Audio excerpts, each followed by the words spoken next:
Welcome to the Insurance Agency Success Podcast, the only podcast that helps insurance agencies grow their business while increasing their happiness and joy. I'm Eddie Price, founder of Genesis Software and an agency owner for more than 30 years. I have started, bought, sold, and scaled agencies, and for over the last 25 years, helped others do the same through Genesis. On this show, you're going to hear real stories and proven strategies to help you streamline your operations, increase profits, and really enjoy the business that you've built. And if you'd like to learn more about what we do here at Genesis Software, just visit genesissoftware.com, click on the orange button to request a demo.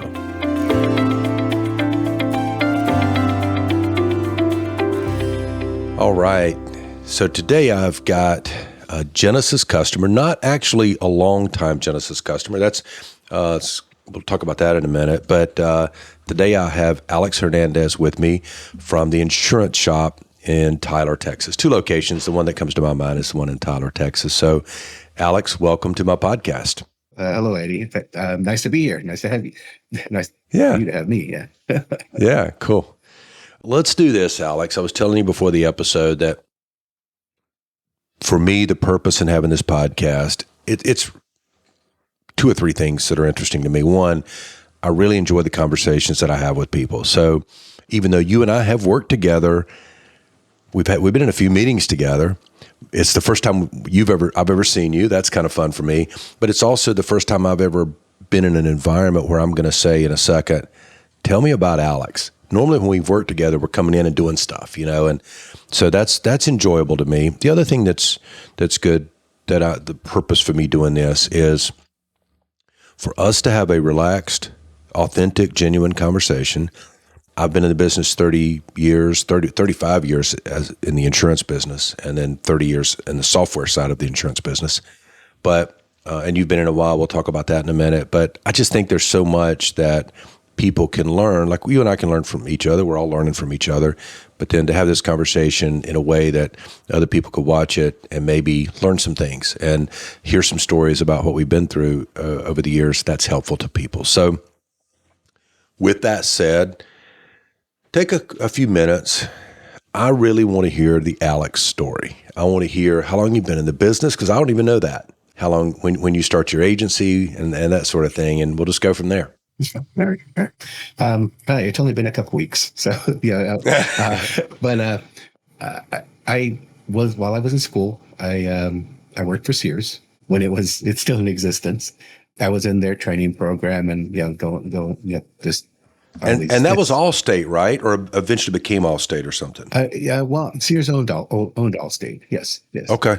And, so you worked for Allstate through Sears? Yeah. Well, yeah. Eventually, yes. Okay. Yeah, I worked there as I was going to school. I was one of those who always did stuff. So I would go in when the store opened about 8:39, and usually stay till when it closed. And I used to watch these Allstate agents, because at that time Sears had the Allstate offices in the Sears stores, and they'd come in for 4 hours, they'd leave, and one guy had a new Porsche, another guy had a new Corvette. And I'm here sitting here working all these hours, thinking, I'm obviously doing something wrong. So, yeah, I started. I had my insurance through Allstate, and my agent said, why are you working so hard? He goes, I come over this way, spend all that time you're working there, and do it over here. So that's what I did. I transferred from Sears to Allstate.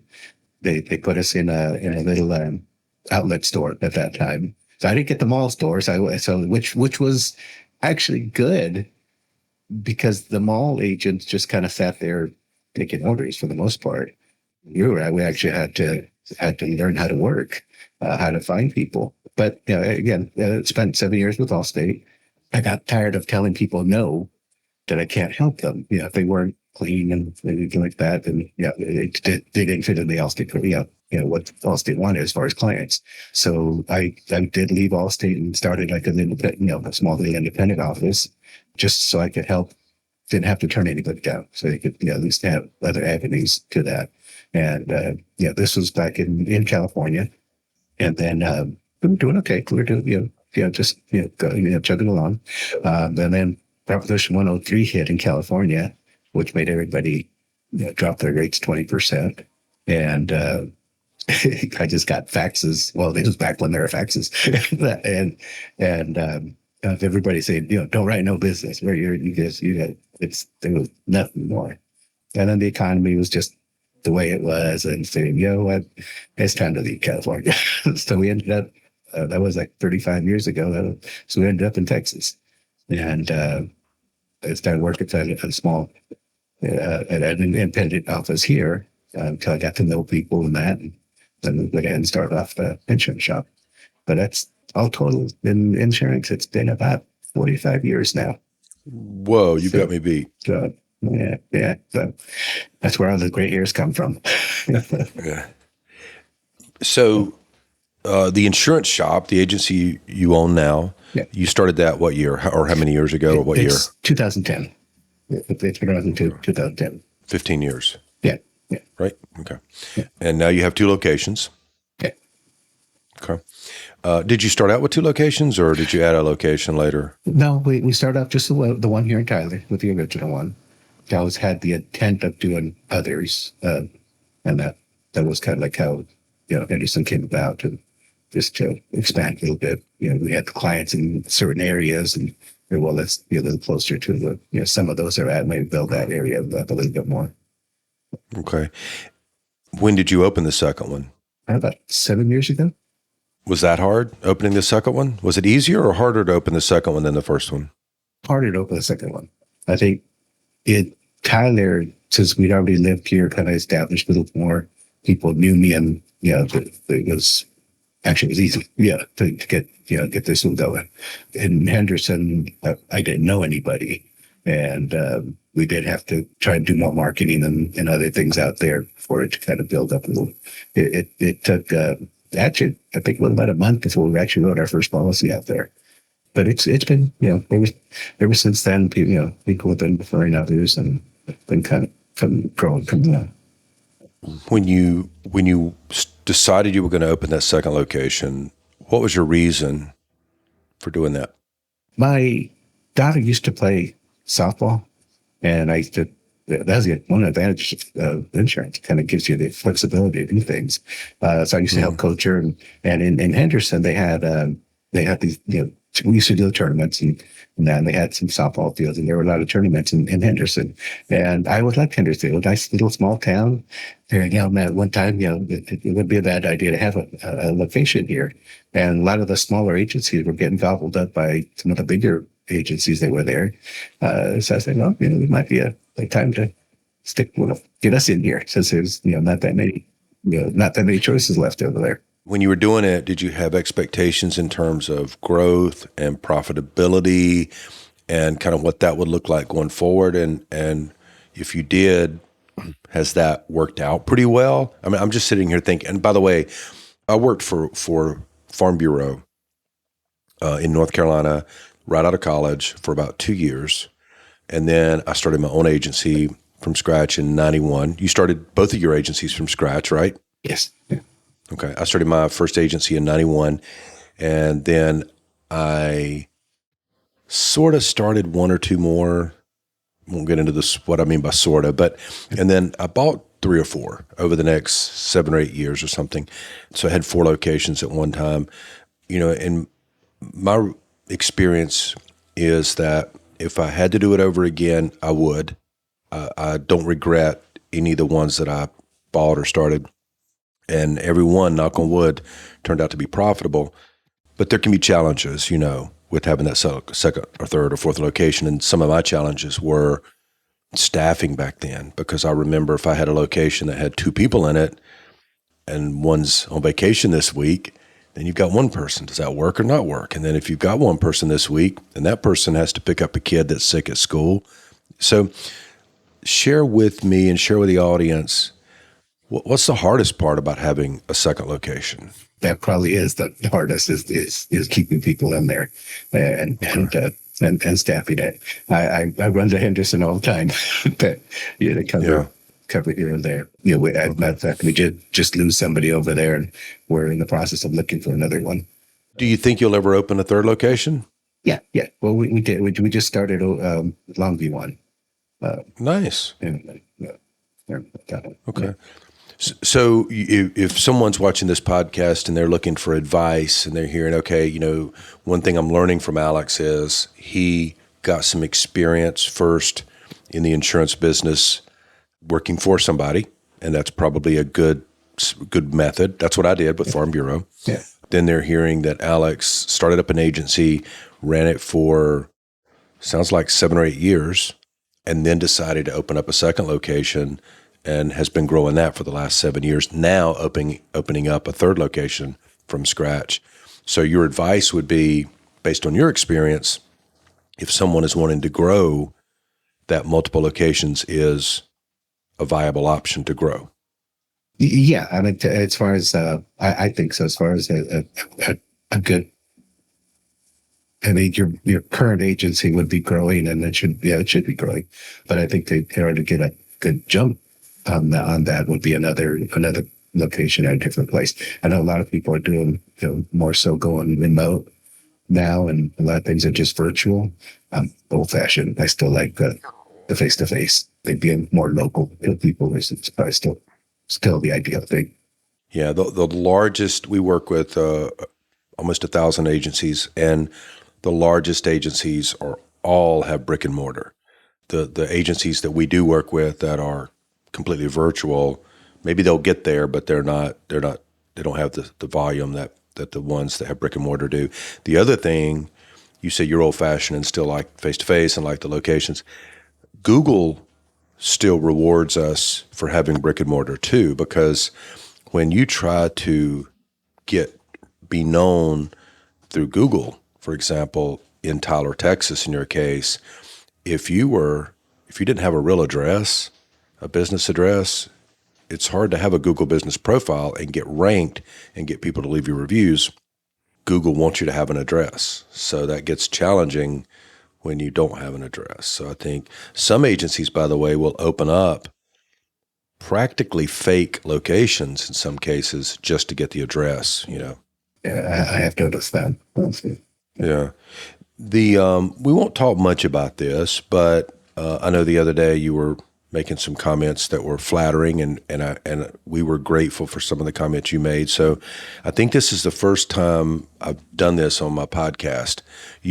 First of all, the other podcasts that I've done have been guests that have been with Genesis 20 and 30 years, long-time customers. You've only been with Genesis, you've only been a customer of ours for how long? For about the beginning of the year, I think. So less than a year. Yeah. Okay. So your distinction here today is that I've never had anyone on my podcast that's only been a customer for a year.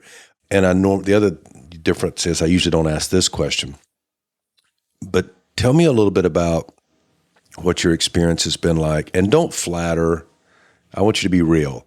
What's the good? What's the bad? What's it been like working with Genesis? Because we're doing, I think, two things for you right now. You're using Genesis Now, the agency management system, and we're also helping you with reputation management and getting Google reviews. That's the two things we're doing, right? Yes. Okay. Tell us a little bit about that. Genesis Now, compared to the one we were using before is, okay, the one we were using before, it was more of a startup, and throughout the years, they always said, okay, we're going to do this, we're going to do that, the promises and doing that. They never happened. It took years for them to get the downloads working. Nothing really ever worked properly. But it's coming. Every time I say, well, this is not going to work. No, stay. It's coming. So after so many years, it's not going to happen. So I started looking at different places and running into, I heard through one of the agents' website groups and the Facebook groups, and Genesis came up, and I did look into the Easy Links and Oxoff and that. And one of the things, the prior one, when it was all large corporate owned, you never knew who you were going to talk to. The support was, they didn't really care. Do you mind saying who that was, or would you rather not? What system that was? Yeah, well, we used Agency Matrix. At that time, and it got bought out by Zywave, and right. Yeah, because that's right. But talk to the others, and then talk to Genesis. I like the. It just felt more personal. Yeah, it just you cared more about what we wanted to do and how you guys were going to be doing things in the future and things that were coming up. And I've actually seen some of those things already come into place. Yeah, that you said you were going to, work happening. So that was a good, good feeling that things are coming along. And I could talk to you. And I could, a big corporate place you could never talk to. So, Right. There are people, I've got their email, just phone numbers, that I know who to talk to. And it's just more personable. And I just like that part of it. You're more understanding as far as what our needs are. You're more into, well, okay, if you need this, how can we help you? And that has come out of your mouth a lot of times. What can we do for you? That means a lot. And that's why we've done it. That's why we chose Genesis. Okay. And as far as now, you're not quite a year into it, but using the software, was the training, you feel good about the training you got using Genesis, and do you feel good about the Genesis software accommodating your needs? Yeah. The training is good. We're still, getting used to it. Learning where certain things are at. But no, it's meeting what we want. Okay. And then the other thing that we started doing for you later, just a few months ago, was the reputation management, which is helping you get Google reviews and automatically leaving replies for people that leave Google reviews. What are your thoughts about that so far? How do you feel like that's going? Again, that was one of the things I think we had talked about. I wouldn't mind, seeing how we could get more Google reviews. I tried other things on my own, but it's one and yeah, I think it has. We had people respond, and I don't think anybody's left anything bad. Yeah. So, but no, yeah, they've been leaving them, and yeah, it's increased a lot. Okay. Yeah, we've got some people, and you may fall in this, where they're getting we're getting them a couple Google reviews a month, but that was people who weren't getting hardly any. And then we've got a couple that's getting a couple a day. So we're still trying to figure out the differences, why some people get a couple a month and a couple a day. But either way, we're excited about offering that service. That's a service that feels good to me because it's so tangible when somebody leaves you a Google review, and it feels good if it's a good 4 or 5-star Google review. And when they write nice things, but as a matter of fact, that's one thing that prompted this podcast. You left us a Google review. I think we asked you to, but you left us a Google review. And I think that's when I read your words and I thought, wow, that'd be a good podcast person. But that's been fun to be able to do that. And I think we're going to get even better at it. So I think as we start, like with you and others, we've not had one agency withdraw from that service. So far, everybody that we've signed up for that service is satisfied and moving forward. And I think we're just going to do nothing but get better at it and get more and more reviews and kind of expand it into some other things. So we think that's cool. What do you think, because you've been in this business such a long time now, what do you think's been the hardest? And what do you think's the hardest now? Is what's hard changed over time with different seasons in the business, or what's been the hardest thing to overcome in this business? I mean, there's always been the peaks and valleys. It's we just kind of go up the gap of that. Last couple of years, I've never seen it like that at all. The closest was Proposition 103 back then. So it actually made us focus a little bit more on retention and what we have to do. So lately, just again, last couple of years, it's just been the markets. Who can we write something with? Somebody have shut down or limited things or put so many restrictions on items, especially here in Texas. Well, it's a hard market, I think, across the country and has been for a minute. But you and I both have seen that fluctuates. I mean, you go through the period of a hard market, then you kind of eases back into a soft market, and then you ride that out for a while, and then that kind of eases back into a hard market. So it seems like the people who are the most successful in this business are the ones who can ride out, the hard times and the times when things are a little tough. So, any other business advice? Like if if somebody comes to you and they're saying, "I'm going to start an agency," or what are there two or three things that you would say? Here's some advice I would give you. I do think that, and I know some people may not like this, but I think the training part and start off with possibly one of the captive agencies. They do offer good training, probably more so than you can get in an independent office. I know I don't have the time to put in to train somebody. Like I said, when I started off with Allstate, they sent us out to San Francisco for about a month, just going over stuff. So yeah, they drilled back those policies into us. And so yeah, the training, I think is a must, and a captive would probably be a good idea, just because they do it all the time, and they're probably a little bit more set up for to do that. So learn first before you attempt to get your knowledge in there, and then understand that if you open up a business, it's okay. The insurance part is one thing, and within the business part is another. So be prepared for it.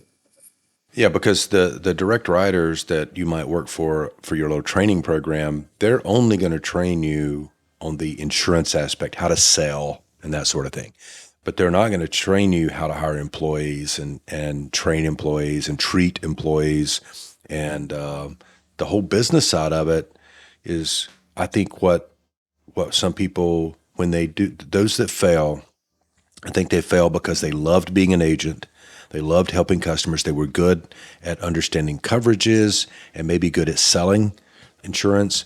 But then when it came to all the other parts of running the business, that was not their skill set. So to be this agency owner, I think you have to have a wide variety of skill sets, and you've got to know the insurance and do all that. But man, you've got to be good at marketing and hiring and training and working with people, all those things. And that's really hard, don't you think? Oh, yeah, For a lot of people. Yeah, no, it is. It is. I was at least an accounting major in school, so at least I had that part of it that I could figure out.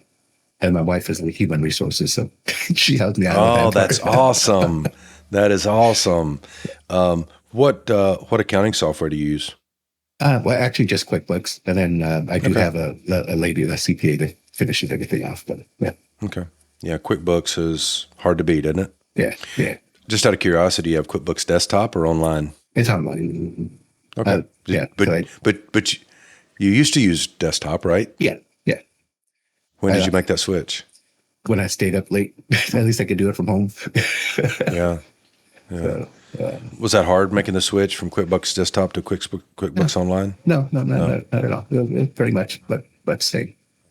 Anything else that you think that we would want to talk about today? Anything else that you think that would be useful information to share with someone starting a business? Let me ask you this question. As I was thinking it through, this kind of came to me.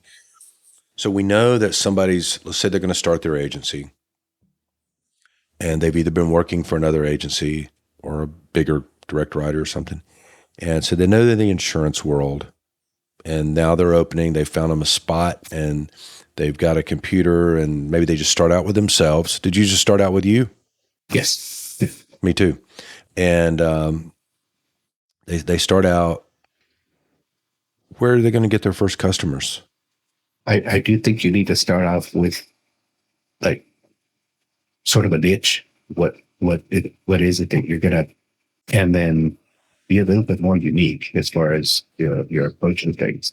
Now, I spoke Spanish, so my thing was I was going to try and hit the Hispanic community a little more, especially when I started here in Tyler. I think I was the only one who spoke Spanish in Tyler, so that was a good place to start. But even with when I started off with Allstate, how do I go about getting clients and stuff, and try to find what something a little bit different to attract people. And I used to take the door hangers.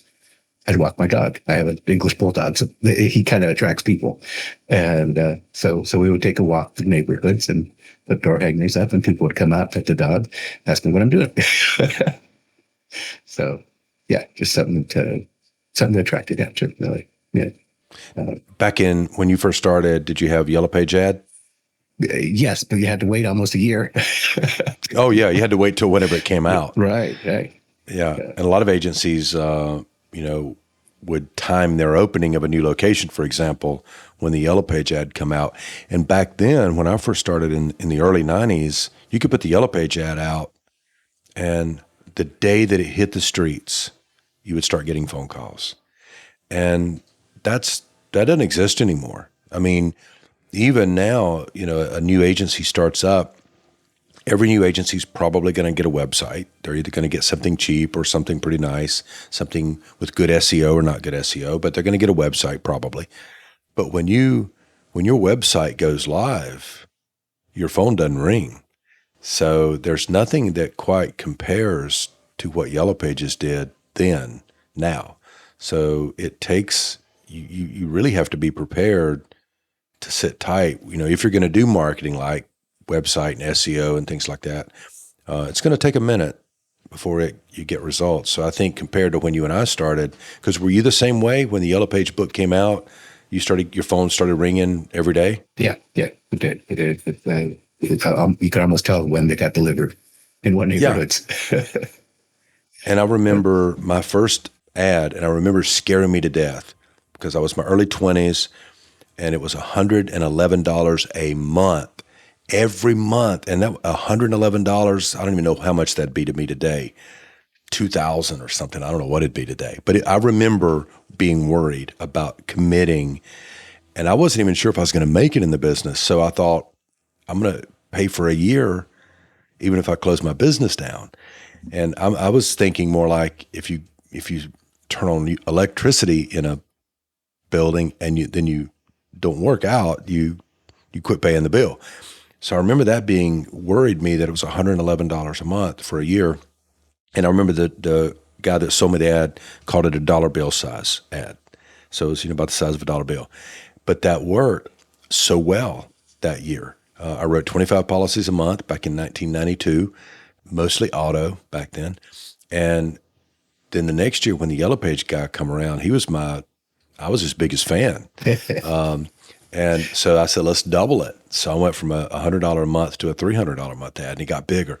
I went bigger every year for a while, and every time I did, and especially as my position moved forward in the insurance section, I would go from writing 25 policies a month to 50 policies a month to 75 policies a month to 100 policies a month. Never did go much beyond that, but things have changed a lot in that regard. So the marketing, I think now people have to, when they start out, I believe they've got to invest some money in marketing for the long run.